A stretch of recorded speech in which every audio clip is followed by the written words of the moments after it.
something that I wanted to do and spend time with. And it really resonates to a full-time researcher, doctoral student's life. And it gives me a very mixed feeling right now when I do it, taking a break, because when I was a student doing my PhD, I always thought, okay, I need to find my research area. I need to get it all done. I have to finish my thesis. I also had the target of publishing it as a book, which I did. And then everything went as per what I wanted. But then here I am actually wanting to recreate that whole experience of a full-time researcher. And I think any academician right now after a couple of years, when you look back to your PhD days, though at some point when you're into it, you feel that it's very hard and you're not getting anywhere, it's very challenging, and when will it all stop? At some time when you look back, it's also the most beautiful phase of your life, because it's the only time, honestly, I feel most of us do maximum justice to your discipline, because you kind of introspect so thoroughly as to what is this whole subject teaching me and where am I in this whole space. Because I was to give you a brief background, I'm in a management school doing finance PhD. Like I was a full-time hardcore finance student who was enrolled in a management school which had nothing to do with social work per se. But here, as a person, I was, as Dr. Gokul introduced, I had a background working with a lot of social entities right from my childhood. And I've seen and associated with institutions who are doing great work. To me, they do the most challenging work in this world, and they are doing it so dedicated and wholeheartedly, but struggling with their resources. So to me, there was a big mismatch, because though I was studying this discipline of finance, which never spoke about anything to do with financing social entities, here I was, when I'm looking for a research area, I realized that there's nothing being told about it, and nobody is really bothered about there's a gap in this discipline. And so precisely what I'm saying is that it is during your PhD days that you kind of reflect, okay, what do you think about your subject? And what do you feel is right about it? And what are the gaps and what are the missing areas that you think that here is your opportunity to kind of voice your thoughts on your subject? So it's the most beautiful phase where you are getting an opportunity to make your mark in that area. And to me, social finance was all about that. Because in the whole gamut of financial discipline, I found that this piece was missing. And just as Dr. Nancy was mentioning, this is very important, because as a society, we all realize that there's a need for a more sustainable way of financing social endeavors. And just thinking that, you just carry on the work and then things will fall in place is not getting us anywhere. And the whole world is actually looking at, innovative ways of addressing it. So at that point, when I was a student and I kind of raised that, okay, this is what I'm going to look at as my PhD, research area, it's just like we were mentioning in the, time when we were interacting. That research topic was not well accepted, because everybody was thinking, especially with the finance audience around me, that this does not have any sense, because what does social work do anyway? Because they just get charities, and the people who give money forget about it. Nobody is thinking about what happens to that money. What is the impact of that money? It's just that when I feel like giving, I give it. But there is no follow through of what happens with that. So they said it doesn't match, because the social world does not speak in the language of returns and risk, which is the only language that the financial world will accept, right? So if you kind of propose anything beyond charity, these things doesn't exist. And therefore, it's going to be really hard. It's going to take years to explore this topic. But then I kind of propose the fact that, if you also bring another dimension of impact about over and above the risk and return that you speak about, then it's value addition to the financial world, because they are just not including the dimension.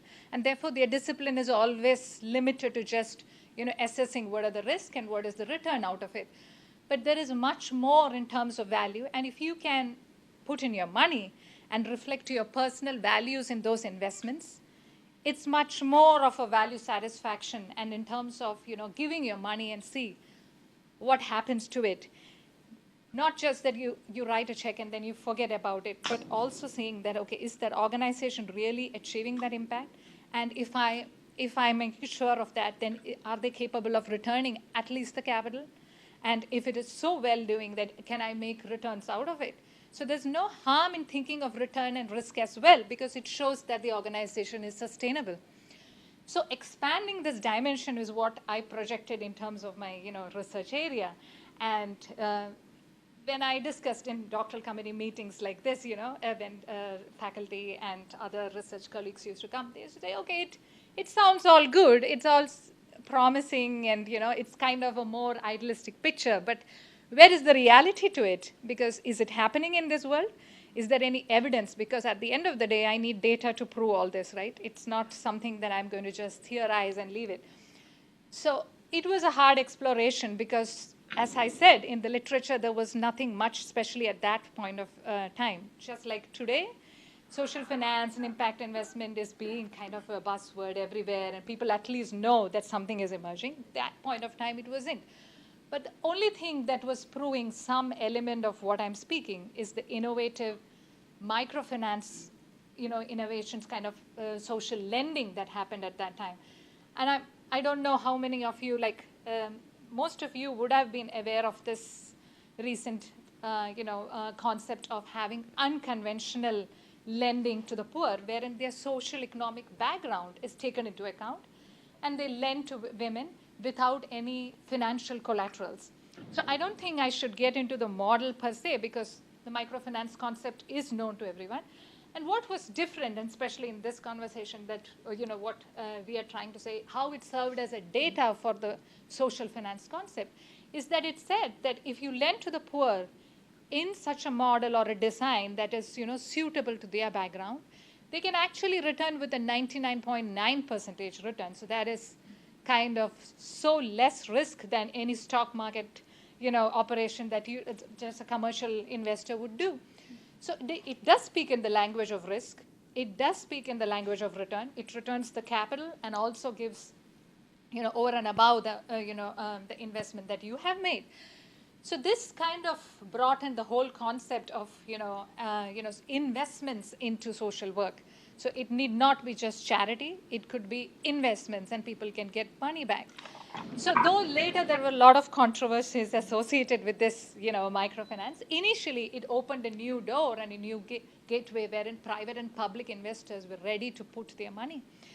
Especially the private players like banks realized that this is an unexplored market for them, because they can actually expand their operations to and downscale into areas where there are women who are ready to form enterprises and then later pay back the loans that they get.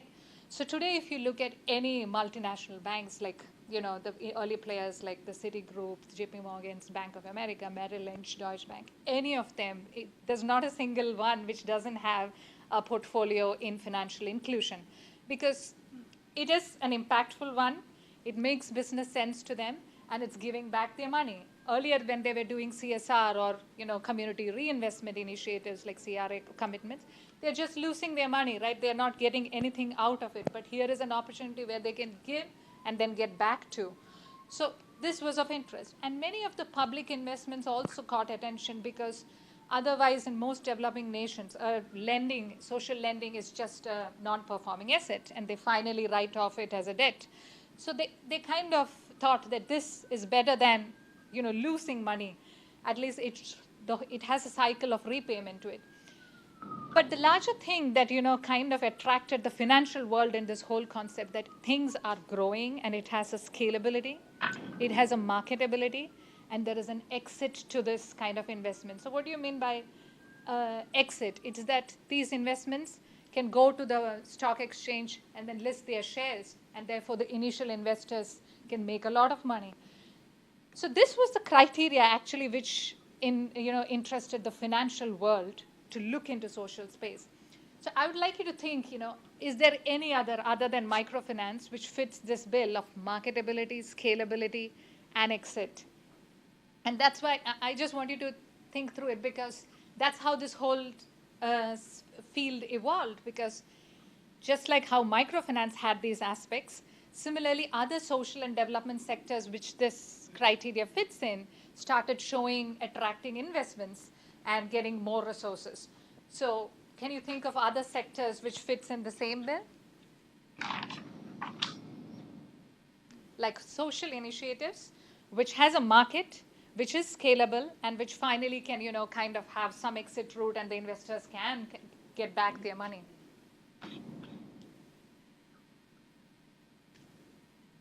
Maybe some markets in the period, the bottom of period. Mm-hmm. Yeah, some companies they just provide the products and services to the bottom of period customers, and they can have a spring impact and economic impact, I suppose. Mm-hmm. Just that maybe the consumer package. Yeah. A lot of fair trade moments are also related to this, right? Like ethical value chain, ethical consumer markets, so involving people of low income to actually work as employees, and also catering to those markets which are not addressed. The working integration certain price, that kind of thing, yeah. Okay.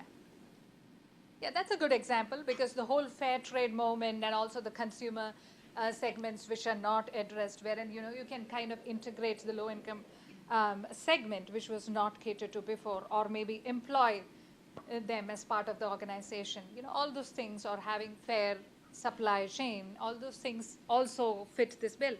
And also segments which are related to climate change or environmental related stuffs, or even the one which we are kind of discussing, like housing. In the evening we have a session which is housing. So these are segments where there is an impact and a social value, because there are so many excluded segments which are not being catered to, and therefore it has a market, and it is scalable because the amount of people that you can touch upon is huge, and therefore if you make an investment, it's like a very scalable one.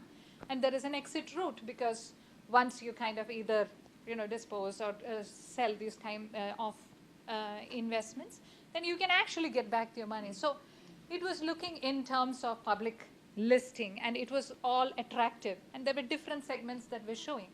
So what happened in this sector is that soon even the private equity players or the venture capitalists, or most of the the most money-minded people in commercial sector also started looking at, okay, these are segments and pockets where we can create funds. So what they do is, just like how we explore themes and sectors where fits the marketability criteria, they kind of aggregate funds from the corporates, the family foundations, the high net worth individuals, and also general public, and also even government who wants to do social lending, and create funds specific to each of these themes. And other investors and advisors were actually kind of advocating it as these are opportunities for you to get market returns and also have an impact. So general public or people or corporates who were otherwise just giving charity are now having an opportunity to subscribe to themes that they personally relate to, put the money in the fund, and the fund managers actually do the whole work. They actually take the money and invest in institutions that are scalable and having a market relevance, and give back the return. So this kind of evolution in the whole development space was seemingly very attractive, but it had its own missing links too.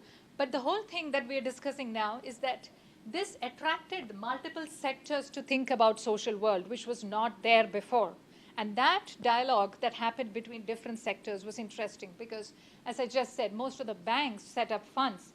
Like the Deutsche Bank was a pioneer in starting social, lending in terms of microfinance. And what they did, they brought an innovative guarantee layer to it, saying that, okay, if what happens just in case these institutions don't perform and people lose money, then the whole thing collapses, right?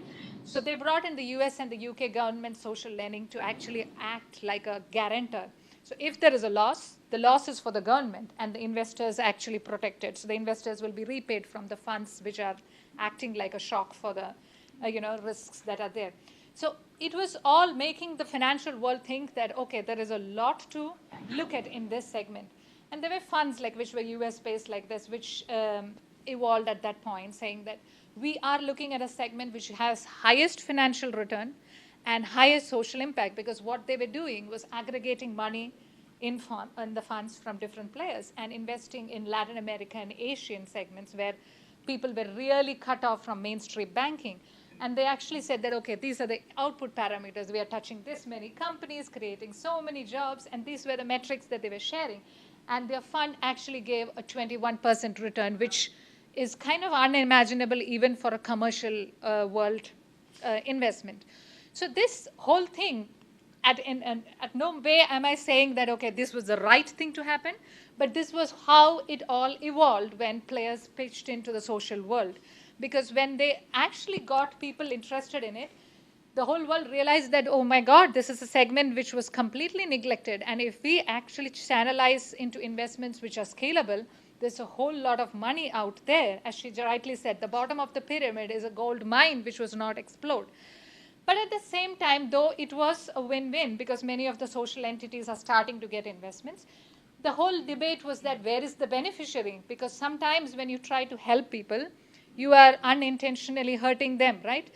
Because when investors are pressurizing them to scale, because scalability is the way to exit and get money back, the beneficiaries are not actually taken into picture. And some of the investments that are the one which kind of I discussed, some of them had investments in companies which were doing mass lending. Mass lending is that lending in terms of giving them multiple loans without actually looking at their credit worthiness, whether they are able to repay that. And that finally only shows in the books that, okay, I have lent to N number of people, but it doesn't show what happened to them, what was the impact. So it again gave news about how this resulted in suicides among the poor. So the whole concept again bounced back saying that where is the impact?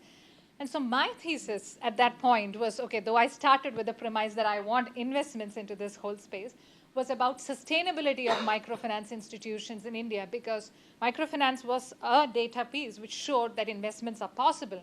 But is it all sustainable? Because just bringing random resources into the space is not what we want. We also need the whole model to be making sense to the intended beneficiaries. And for that, we need factors which can put the mission in place, as we just heard from Dr. Nancy, that it's all about that we want the mission to be protected, at the same time more resources and more scalable way of doing things. So that was missing, and it was just an evolution of the phase. So people started exploring, okay, how do we pinpoint where is the impact?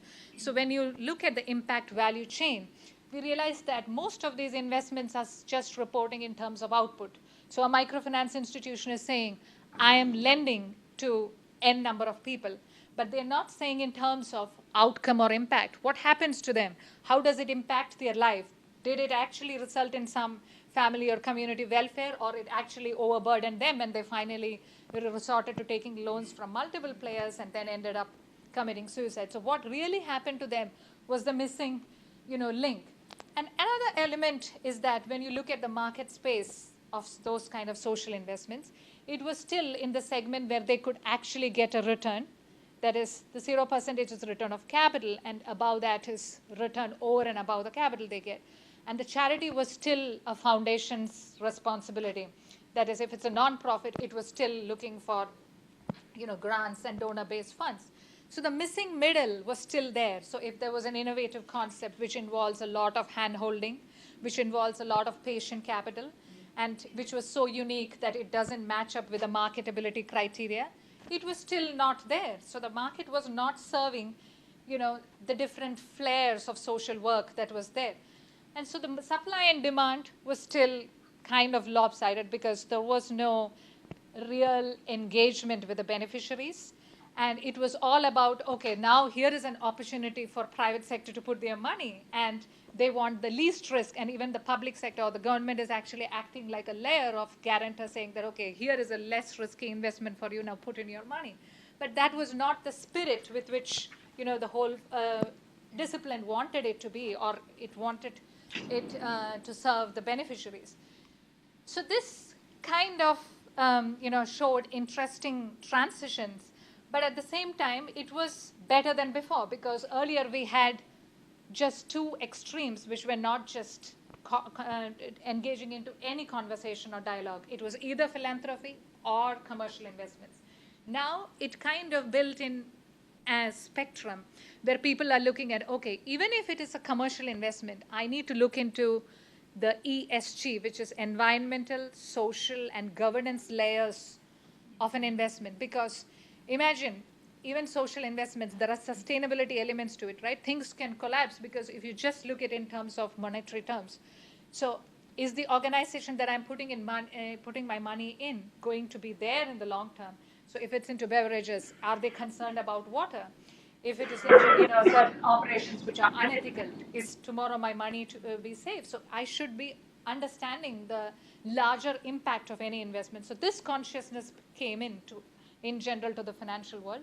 And there was also thematic based investments, like, okay, just like how we saw in terms of microfinance, it was more like a gender based, women based support, or environmental based themes of investment, or something like renewable energy. So people used to concentrate on themes, or people also used to concentrate on geographies. So there are investment impact funds just here in Buffalo, like the Western New York one, which is actually concentrating on investments and social enterprise scaling in a particular region. Similarly, every region, we can see that most of the developed nations sometimes fund the developing world. So it's all concentrated to different themes and geographies. And the spectrum is kind of getting broadened, and people are questioning, in terms of, though this evolution is really interesting to note, and it's much needed because we do need sustainable solutions to scale social initiatives, but what is everybody's role in this? Because the public sector has to play a very important role of enabling more capital, at the same time playing a regulator's role, right? Because when the mission is not protected, or when the private sector is just looking at it as a market, what is the role of the public sector here? And the third sector, is it always possible to bring all social work into a market-based initiative? Probably not. So it isn't it time to talk about models which are more non-profit in nature? So these kind of conversations came in. So though there were unintended consequences from the initial world of just looking in terms of scale, it also brought people to think about it. Okay, what do we really need? And what are the different designs and strategic changes that we need to bring into this space? And the private sector was the most enthusiastic player in this field, because they really wanted to take off their hat of corporate social responsibility alone and look at this whole space as an opportunity for sustainable investment. So they were also actively contributing, and this actually resulted in what we see as social investments and social finance. But the gaps in this sector was that, as we just discussed, there were no much non-profit supporting investments or models, and there was no penalty for investors when they actually don't care for impact. So if there is a model which we just discussed, like if in a microfinance, if it's leading to suicide, and if the investment actually gave you an above market return, then where is the whole concept of social finance, right? So if there is something which goes wrong on the impact side, then the penalty has to be in terms of financial ways, so that the investors realize that, okay, if I compromise on impact, I lose my money. So we need better designs which speak about that. So that's what people started exploring and designing. And it resulted in what we saw the next phase of what was social finance, which is called outcome-based models. So that is, let's focus on what the outcome we need. And only if the whole model is working towards the outcome, then all the players get their money back, else everybody loses. So that's how they kind of form the outcome model. So before we explain it, I want you to see a video on this which can make things clear.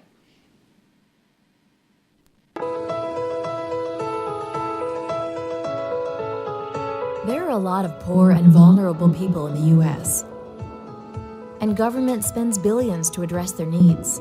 But today, most large-scale programs treat problems after they arise. New preventive interventions exist with proven results, many developed by nonprofit groups. But nonprofits just don't have enough resources to meet the need. And shifting large-scale government programs can be difficult. How can we scale proven preventive interventions, improve the impact of government spending, and get ahead of social problems? One way being tested now is social impact bonds. They are not actually bonds, but SIBs are a way of scaling proven preventive interventions while shifting the financial risk away from government. And SIBs reward successful results rather than just well-intentioned activity, so they pay for performance. So how does it work? Government contracts an intermediary to broker the SIB. The intermediary raises capital from impact investors, then transfers multi-year funding to one or more nonprofit service providers, who scale up their operations and deliver preventive interventions to a larger group of people. An evaluation advisor monitors progress and works with the intermediary and the service providers to make mid-course improvements as needed. At the end, an independent assessor determines their performance and how much the government needs to repay investors. Investors will be repaid by government only if the intervention hits its performance targets. Not every intervention will be appropriate for funding with a SIB. Interventions must be proven with data to show that they work and deliver meaningful results. Interventions need to deliver more total benefits to society than the programs they replace.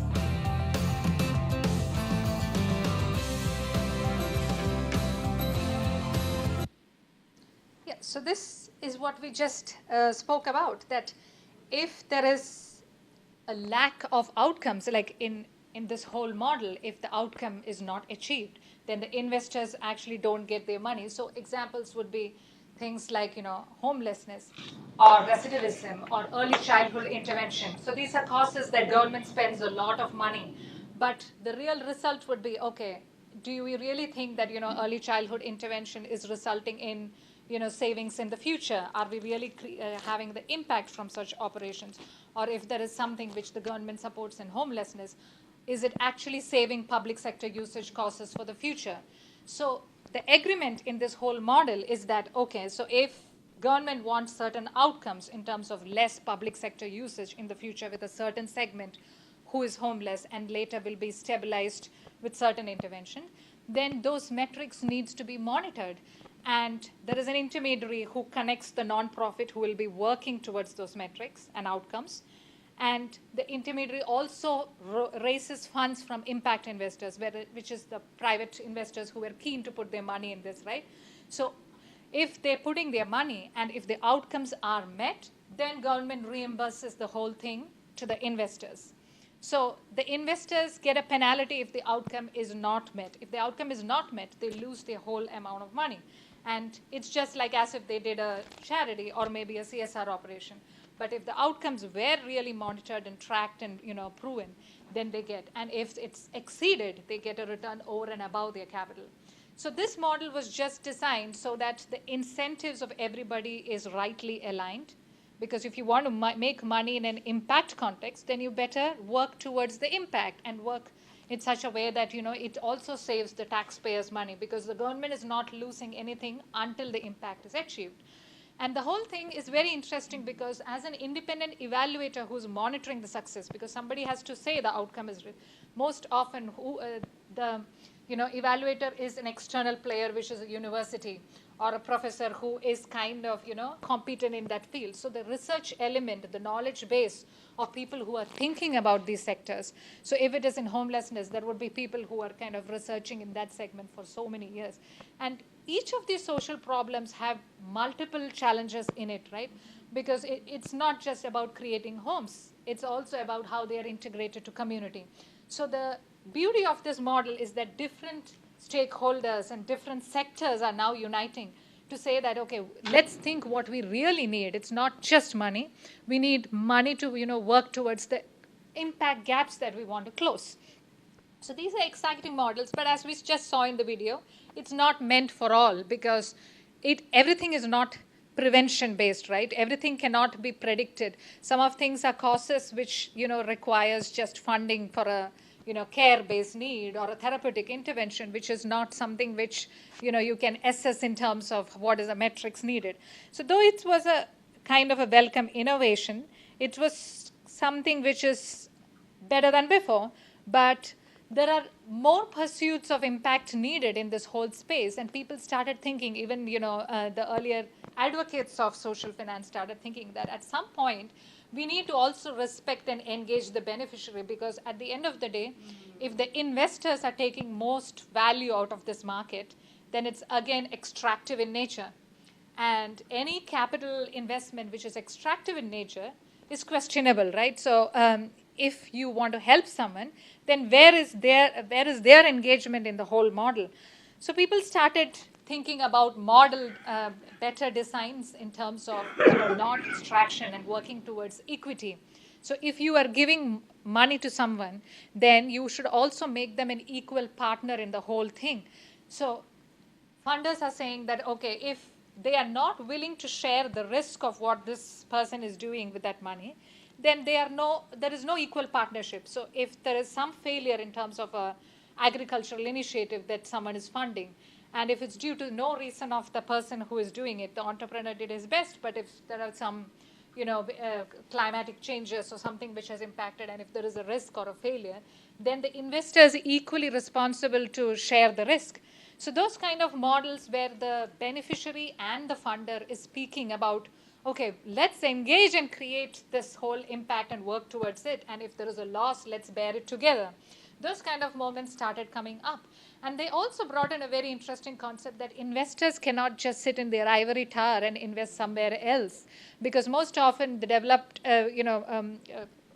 world had more funding designs, and they used to invest in segments like Latin America and Asia, where they hardly know the geography, hardly know their problem.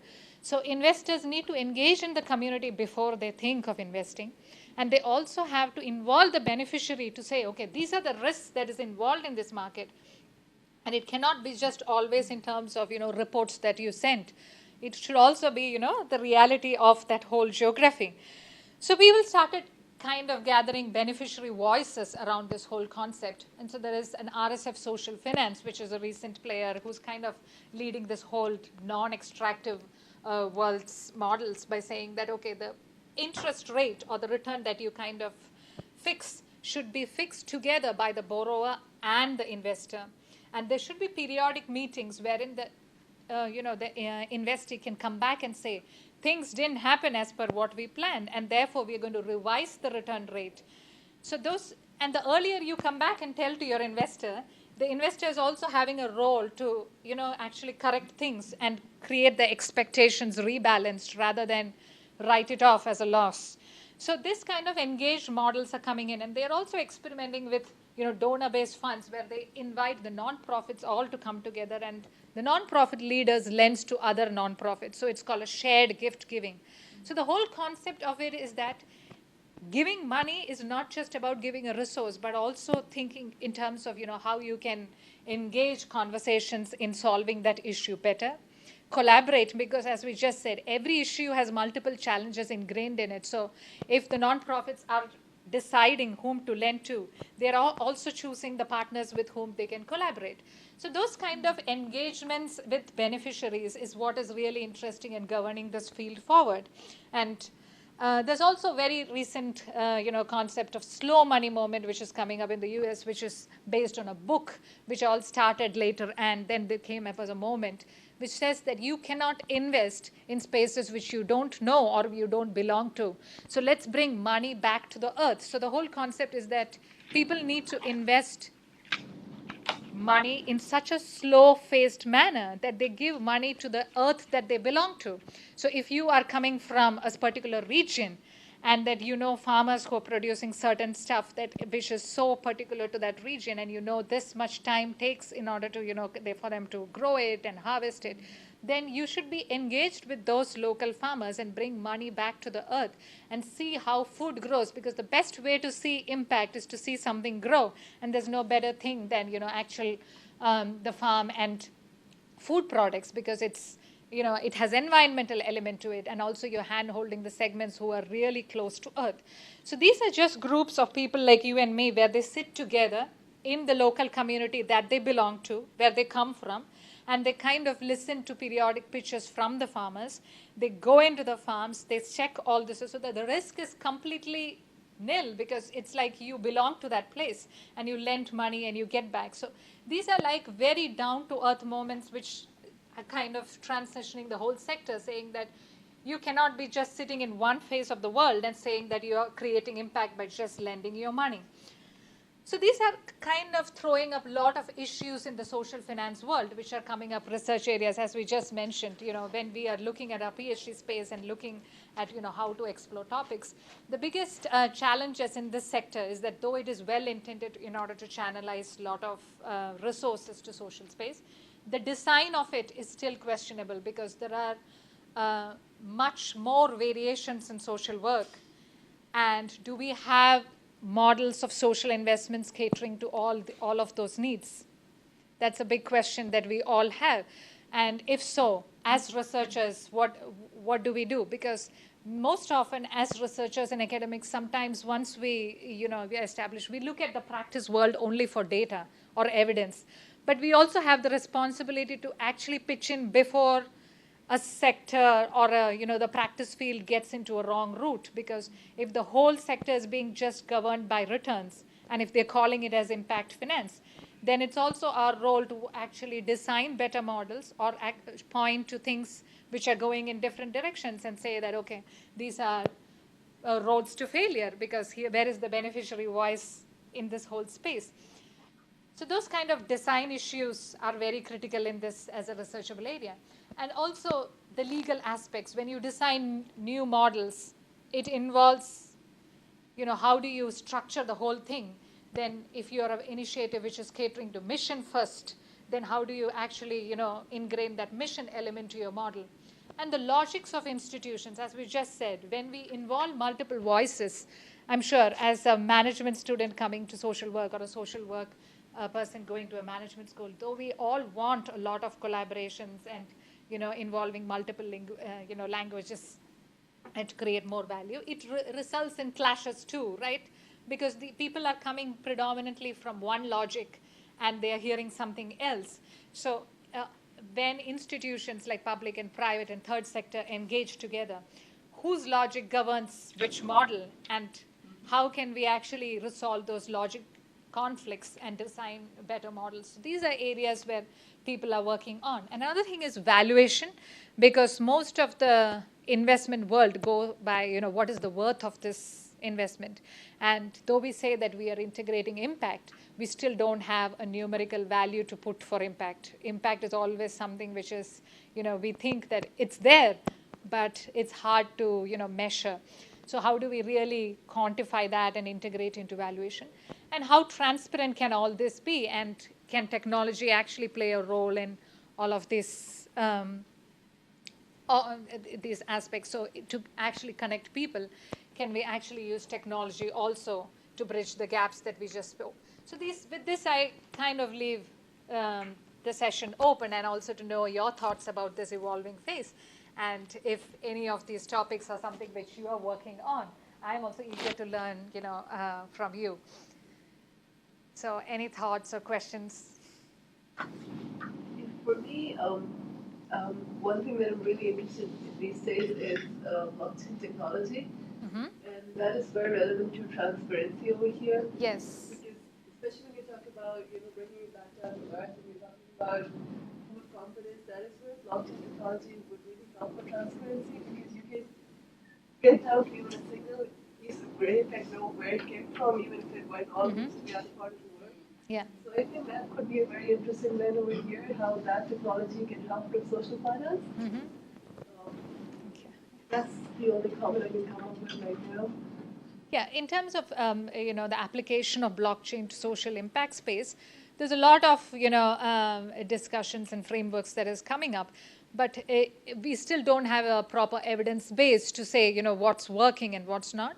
But it's a very relevant point that you brought in, because it is something which can bridge the gaps that we have, because though we say that we need to trace everything, it's not actually manually possible to do it. So there is the role of technology to help us with.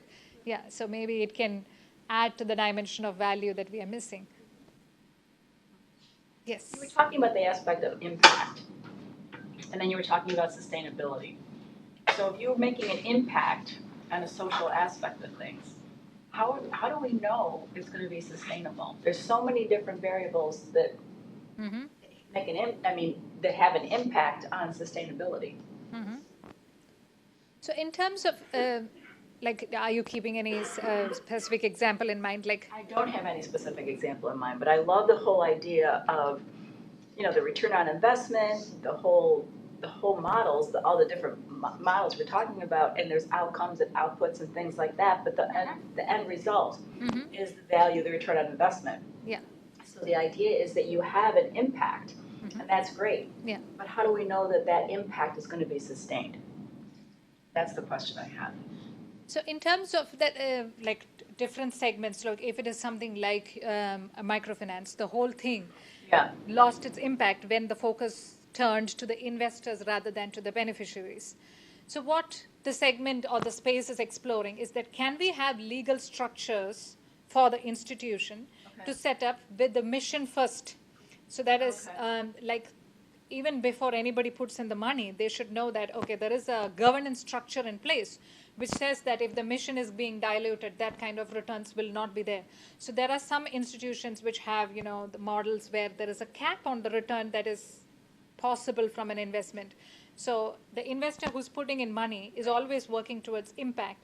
And if that is achieved and he's getting his return, and if there's anything more than that, that goes back for the mission rather than to the investor.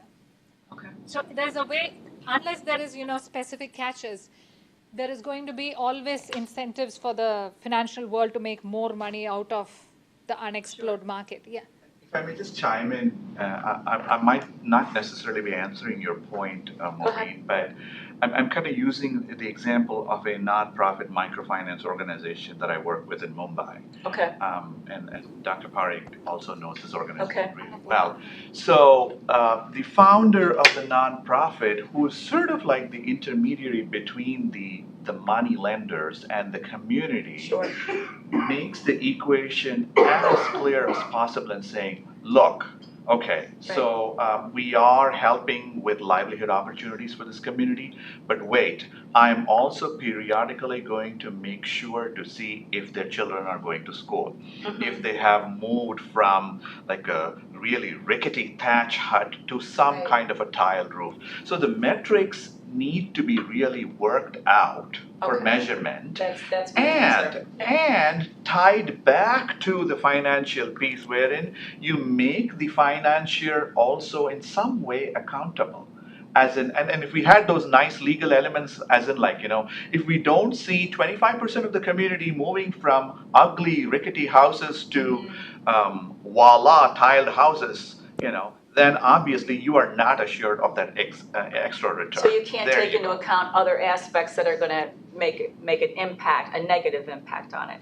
You're specifically looking at like, okay, 25% of the people are going to be housed, less rickety homes, but then all of a sudden it's like a flood comes, or bed bugs come, or whatever, and that impact and the sustainability of that impact is gone. But you've been able to prove your theory and your model that works because you've met the metrics of the data according to what you said. And I see where you're coming at it from, Maureen. But it's probably it's a starting point, and we are still sort of playing around in this space, as Dr. Parikh mentioned. Yeah, I'm just thinking about these financials as like, okay, you're going to make an impact. How is it going to be sustainable? I can just hear the negatives coming, and that's why I'm trying to like buff that, because every business that I know of wants a return on investment. They want to know.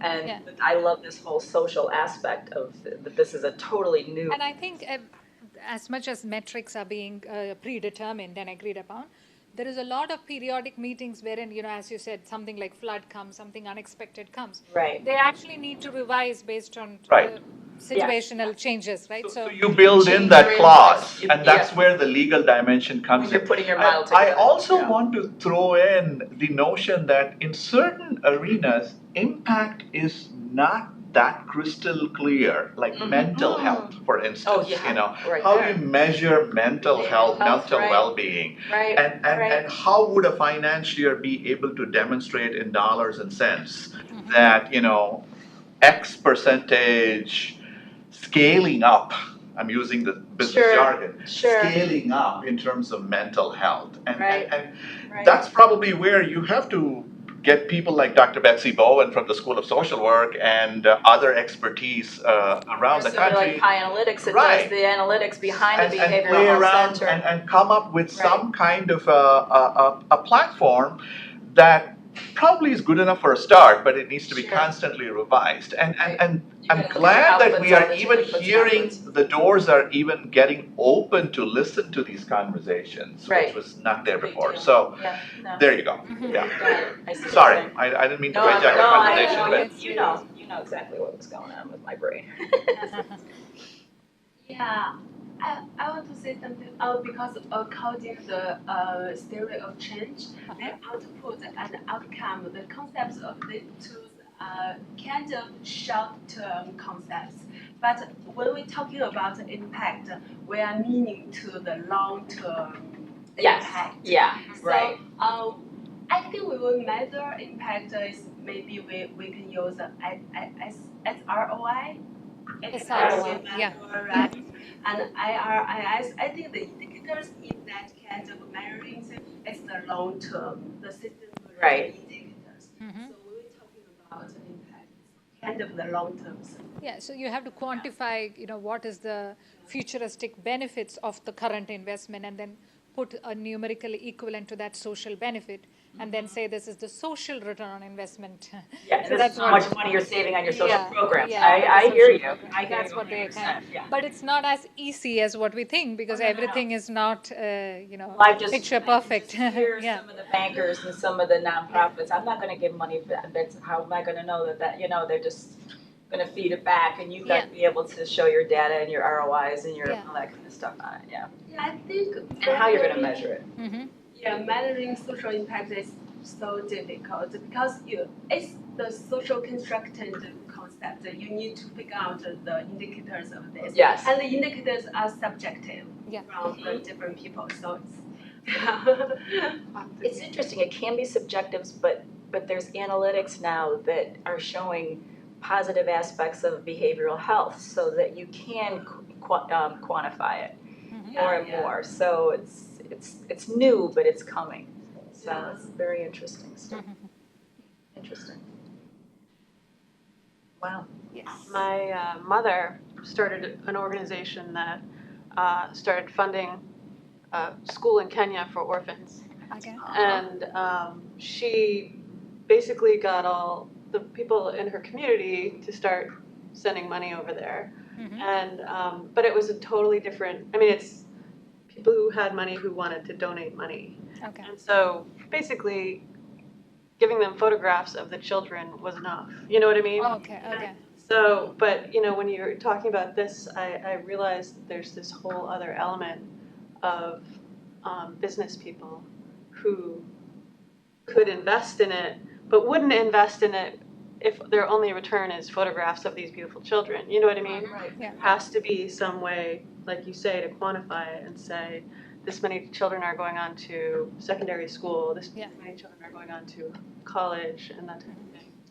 Basically, not just because they're interested in, of course, they do want their money back, but it's also to say that, okay, instead of putting the money with them, I had so many opportunities to make a multiplier effect with this money, because if they are actually giving a return, it means that the thing is working, right? I'm empowering the whole segment. The school is going on, that the school is able to admit more people, because the people who are graduating from there are now well off.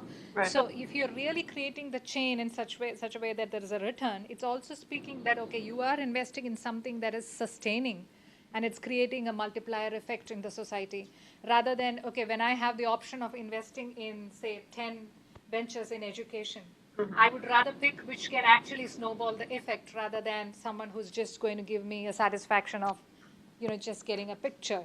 Right. So that's the consciousness shift that we are seeing these days.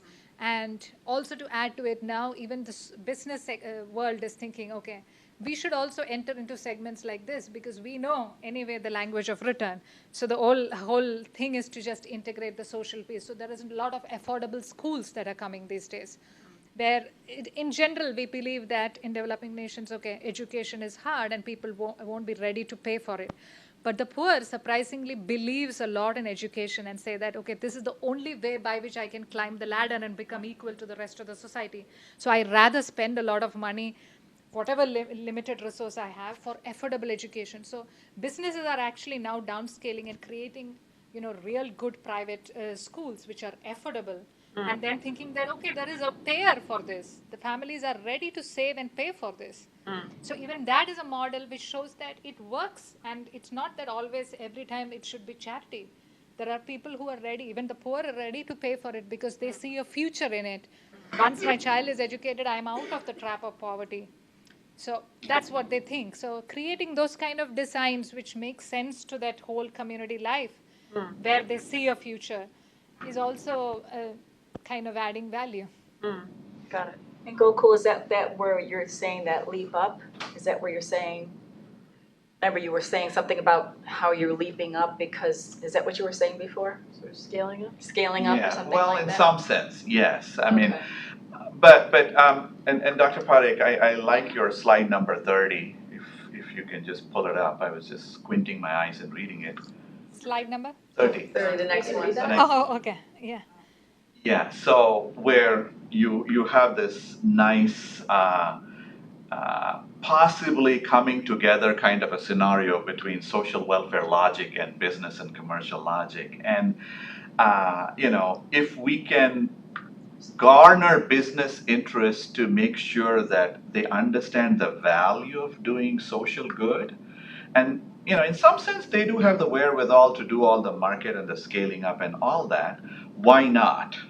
So, and that's sort of the argument that we are more seeing a momentum towards. And as Dr. Parekh pointed out, the whole, two ends of the continuum not talking to each other, now you are sort of seeing that, hybrid models that are going on, is a nice way to demonstrate that, it's not that only the nonprofit or the public sector alone should be responsible for taking care of social good. I mean, every person, Everybody. me, myself, and Everybody. whoever Right. has an important stake in taking care of the world. And so if we could factor that equation into the world of social work operations, there are possibilities. I mean, I'm not saying it's the best way, but it's a very different way that we've shied away from for whatever reasons. And I'm not getting into those details, but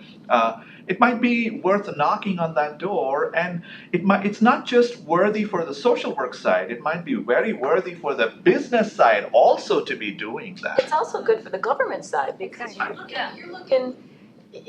looking at so many aspects of return on this besides just the financial return for the banks or for the business. You're looking at the social impact that they're making. You're looking at the long-term return on investment because you're not taking the money to support these people later on from a governmental standpoint. I mean, there's not to mention the feel-good aspect of things. Right. And the marketability that these commercial banks or businesses can say that they have had an impact on it.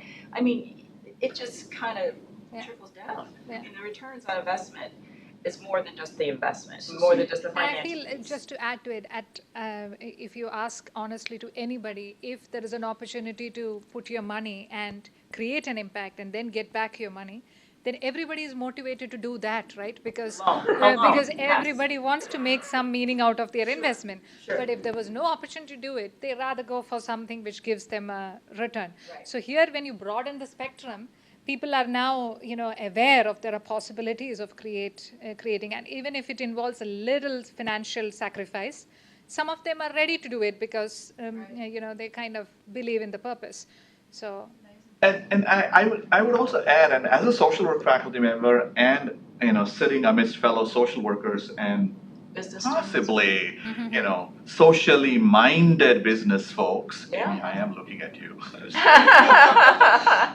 I think it's also a nice way of creating a new identity for the profession per se. I mean, we are not just charity folks. We are not just people who take kids away from homes or people who dispense medication to homeless people.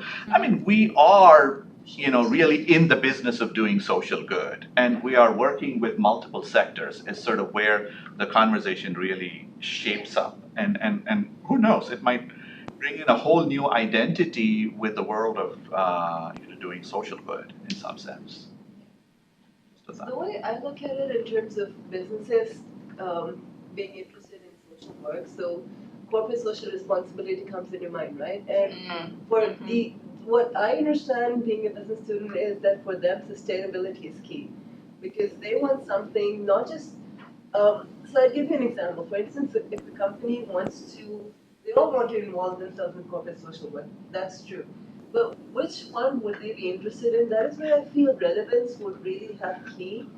For instance, if it is a company that, does packaged milk, then they would do social work trying to, help farmers who have dairy farms. So which and is their communities.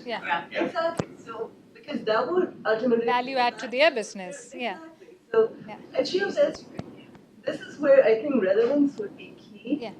So not every company would go for every type of social. I think it's a very good point. And that's why businesses are now eager to pitch in this space, because they can actually make the whole value chain transparent. Say that we are value adding at every segment. We are sourcing from this farmer. We're doing this, and they are actually creating an empowering market for themselves. While I definitely agree with that notion, I also want to flip it around and see how best we can make something like homelessness be a value addition to the corporate end. How would you even do that? I mean, as you rightly said, we don't want to invest in ventures that really don't matter to our product, to our process, etc. So we also have to be thinking creatively. And maybe the best way, as you said, Dr. Parekh, is to train these homeless people to be employed in that milk production industry. I don't know, to start with. Okay? So the point is, you really have to sort of, have the luxury of these conversations, and very creative conversations, Absolutely. which also can then translate into meaningful financial equations. And then lo and behold, that sort of spirals into a huge social venture endeavor wherein everybody is a winner of sorts. Assuming the legal aspects are tightened and there's much more transparency in everything that you said, Dr. Parekh. So. And as much as we are thinking of it very logically, I sometimes, when I was working in the impact investment space, and also when I was sitting in some of the pitches, I kind of see that sometimes it's very irrational. Investments are so irrational that it's just like saying that the beauty lies in the eye of the beholder, because the investor sees some value. So there would be randomly someone on the board who's sitting and saying that, okay, I belong to that place, and therefore I'm going to invest in that. So if there is a housing project from where he or she is coming from, and they really relate to that theme, then there is no other logics or metrics that is governing, because sometimes it's about heart. It's about the feeling that you associate with. So as you rightly said, having that space for engagement and dialogue and bringing multiple people to look at problems sometimes can create interesting, and then that irrationality does not work, right? Because you have to explain to everyone in terms of metrics. So the person comes up with metrics. So it's very interesting to see that, sometimes when you put together head, heart, and multiple perspectives, everything, so it makes sense to, explore that route rather than, sit in the silos and think that, somewhere you'll get your things going. So it's better than before, but of course with a lot of issues with respect of how can we have these kind of models for all grades of social work, because there are a lot of left out segments in this space as well, which people are kind of trying to bridge the gaps. And I would also add to that by saying problems are getting complicated by the day. I mean, you're not seeing social problems like what they were a decade ago. Because, similarly, a parallel would be what you mentioned, Maureen. So what if there's a flood in between, right? And so even conversations around these concepts, how can all the parties, all the players, the government, the business, the nonprofits, and whoever the powers that be, can really sit together and brainstorm ways of, beginning to create very, fiscally responsible and morally and socially responsible solutions would be a nice way to start, because we are now seeing a situation where people with resources are, wanting to do this, which is like a huge shift in the paradigm from where it was before. I mean, and I'm not maligning anybody here, but that's the way the beast was. So how do we really sort of tap into that and make sure that everybody gets to have a fair share of the pie? And like you were saying, when you were a PhD student, it was sort of a luxury to have that time to concentrate on. Yeah. And where in the business world do we create that space, or the nonprofit world or whatever? Where do we create that space so that we can have those conversations? And I don't know. I think sometimes government has a role in that, and helping businesses and nonprofits to have that space to have those conversations. I think it's up to us to get involved with local governments or local, have contact with local government to really, because they're really that macro piece, looking at how they're making changes, and a lot of times they're making changes without the impact of financial, from a business standpoint or from a social work standpoint. They're making laws and things like that, or jumping to conclusions, on situations that they think they know, but they really don't have all the pieces. So. Also, I think it's like educating the different sectors. So I think when you talked about the microfinance sector, my guess would be that that wasn't entered into before this last period of time where it became very big, because people didn't, or banks, institutions didn't know there was a market, or didn't understand the market well enough to realize there would be or could be a return to the extent that there was available. So, I mean, it's about businesses or that sector understanding the market potential there is in these areas, and there too needing to be a balance, but the fact that a return isn't a bad thing, that there is potential for return while still doing or investing in areas where their ideas can have impact. And so that microfinance example is a really good one. So the result, hopefully for many people, not all, was a positive one for their lives, but at the same time, there was a financial benefit for the investors, which no matter how many people want to do social good, the bulk of investors, that's why they're going to invest. Most investors aren't doing it just because of the feel-good factor. No, but if the potential is full, then yes, I agree with you. They are more likely, if the result is both, they're going to choose that route, even if it maybe is a 1 or 2% loss on return. The other people, but they're still going to expect a return. So I think, but understanding the market potential for them is huge in any industry. I always say my favorite example of like industry's impact on social is there's a video of somebody who uses Amazon like delivery services to get homeless people what they need. So somebody's out on the street and they ask a homeless person, well, what is it you need? They're like a pair of shoes. And so he's like, okay. So he walks away, he orders it on Amazon, and somebody finds this man on the corner of 43rd Street and 1st. And so you're using a logistical tool, an algorithm that Amazon has created to do a social service. And in the end, there's money exchanging, somebody gets what they need. It's probably more efficient than a social service agency doing it, because it's a direct, thing. So it's, those types of, like, there are opportunities, but it does involve a lot of creativity. Right. And, but again, a lot of it comes down to, is this something that makes sense for a business to continue to do it because it's sustainability and all of that. So, there's opportunity there, but I think a lot of it has to do with understanding and education and really understanding that market to be able to feel confident that you can have a place there. I would even add to that by saying, when you said education, thank you, Amy, for bringing that up. I would talk about education within universities to really not get too siloed in your own areas of work, and I love the way things have started to shape with the Social Innovation Entrepreneurship Initiative here, thanks to Dean Smith and thanks to Dean Tesla from the School of Management. More and more of these conversations need to happen, and we have to get all disciplines to really think about value of a larger social good. And aside from working with educating businesses and nonprofits and governments, this has to be a huge effort so that you grow a cadre of professionals who are who come with this kind of thinking. And I know I'm speaking from a very idealist perspective, but a small drop in the ocean does make a lot of difference. Yes. Yeah, and because sometimes NGOs just find out a new opportunity or unmet customers.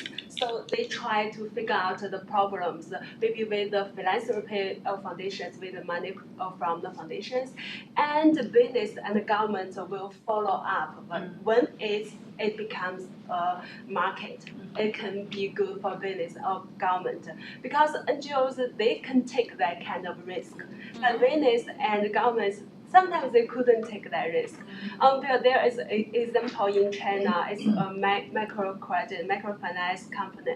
It's founded by a traditional charity foundation, but now it gets the risk investment from the Scotia. It's about $1,500,000 from, and it serves many people in the rural area in China. It's really grows big. So it's, yeah. Any closing thoughts, comments, questions? I believe we're almost out of time. Can we get a copy of your PowerPoint? Yeah, of course. I'll make sure that everybody gets that. Thank you. So Okay. let's give Dr. Parekh a good round of applause.